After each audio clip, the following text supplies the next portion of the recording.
Ang ating pagkatao ay isang makasalanang kalikasan.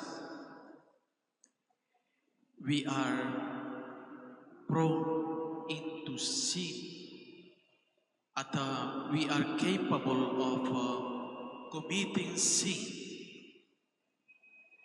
Minsan iniisip natin na malakas tayo lumabang. Pero sa totoo lang, mahina tayo. Sa harap ng kasalanan, wala tayong lakas. Wala tayong kapangyarihan. Kung magpakumbaba tayo at tangaping na tayo ay mahina at nangangailangan ng tulong ng Diyos. Kailangan nating kilalanin na tayo ay mahina. Kapag nakikita natin ang ating sarili ng mahinang tao, kailangan natin ang Diyos sa buhay natin. Ang mga tao hindi nangangailangan ng Diyos ay patuloy sila nabubuhay sa kasalanan. Yung mga tao, sabi nila, ako ay malakas. Hindi ko kailangan Panginoon sa buhay ko. Sila po ay pinakamahina dahil hindi sila true to themselves. Pero katotohanan, tayo ay may kahinaan.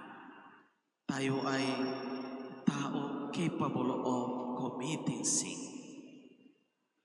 Ngayon, narinig natin mula sa Ebanghelyo ngayon ay sinasabi natin si Jesus ng ating mga mata ay may kakayahan magkasala.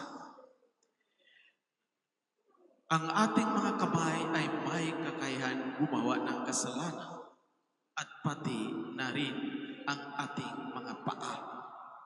So, ibig sabihin, ang buong katawang natin ay may capable of committing sin. Anong ibig sabihin?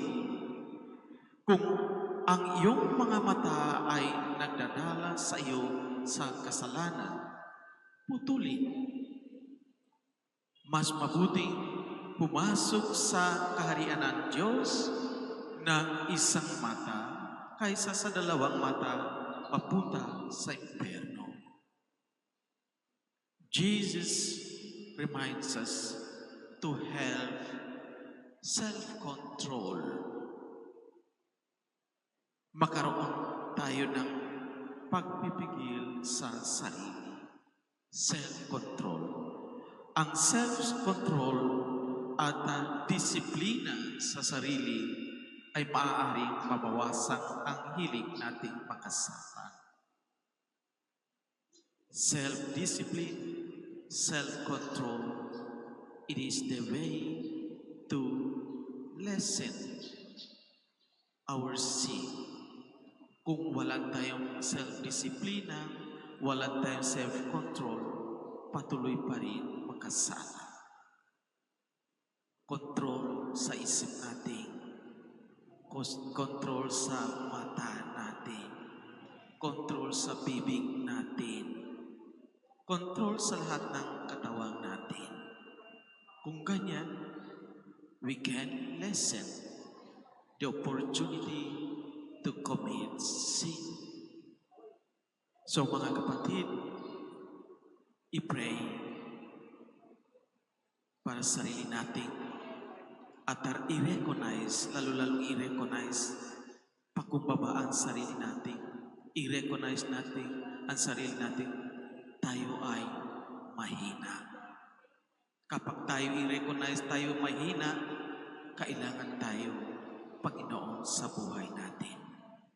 Pero tayo, kunyari lang tayo malakas, tayo patuloy-tuloy pa rin committing magkasalanan.